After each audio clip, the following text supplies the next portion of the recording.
Bonjour, je suis le caporal Terrasse. Je suis exploitant réseau de zone à la 4e compagnie du 40e régiment de transmission à Thionville.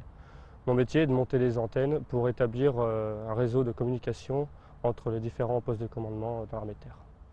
Alors, j'ai fait un CAP BEP en électrotechnique et un brevet professionnel en installation équipement électrique avant de rentrer dans l'armée. Environ 3 mois avant de m'engager, j'ai fait une préparation militaire découverte où là, pendant un stage d'une semaine au sein du 92e régiment d'infanterie, j'ai appris les bases du métier de militaire et ça m'a donné envie de rentrer dans l'armée. Exploitant réseau de zone, ça consiste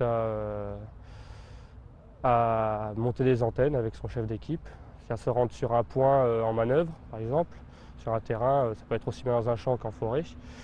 Et à partir de là, on va s'installer, monter notre antenne et établir une liaison avec une autre antenne. Pour monter une CHF, il faut une équipe de 3 personnes, un chef de station et 2 exploitants. J'utilise l'antenne CHF, c'est une antenne de 21 mètres 50 de haut, qui a une portée de 40 km et qui pèse un peu plus de 400 kg. On part sur un temps chrono, il faut à peu près, je dirais, 45 minutes pour monter une CHF à 14 tubes. L'intérêt de monter cette antenne est de pouvoir établir une liaison avec d'autres antennes qui, elles, ensuite établiront de la liaison avec d'autres antennes pour établir un réseau de communication.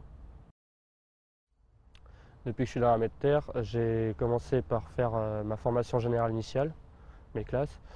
Donc là, on apprend le maniement des armes, on la découvre aussi sur l'organisation générale de la défense, sur les protections contre le nucléaire, bactériologique, chimique. En fin de compte, toute la base que doit avoir un soldat lorsqu'il rentre dans l'armée.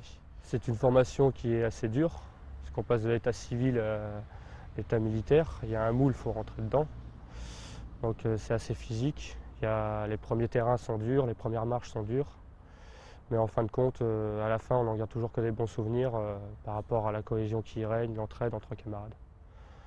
Les autres formations que j'ai passées étaient donc ma formation spécialiste initiale, où j'ai appris à monter les antennes CHF. En fin de compte, j'ai appris les bases de mon travail ici. Ensuite, j'ai passé ma formation spéciale élémentaire, ce qui reprend un petit peu la formation initiale, mais en un peu plus poussé. Là, c'est du montage d'antenne avec un peu plus de chrono. Il faut plus booster, les cours sont plus poussés. Puis j'ai fait ma formation générale élémentaire, là où j'ai appris les bases du commandement et où on a revu un petit peu tout ce qu'on faisait pendant les classes. Je n'ai encore fait aucune opération extérieure, mais on prévoit de m'envoyer en Martinique au mois de janvier sur une mission courte durée, où je ferai essentiellement de la garde, l'exercice Caraïbe, qui est une manœuvre avec plusieurs pays, le Venezuela, la Hollande par exemple, puis de l'élément d'intervention sur l'île de Saint-Martin, et pour finir un stage d'aguerrissement outre-mer.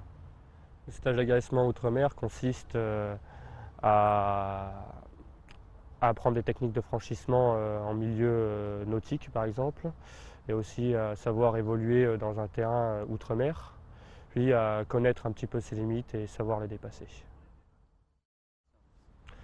Un caporal avec 2 ans de service gagne dans les environs de 1170 € net. Je vois mon avenir au sein de l'armée de terre.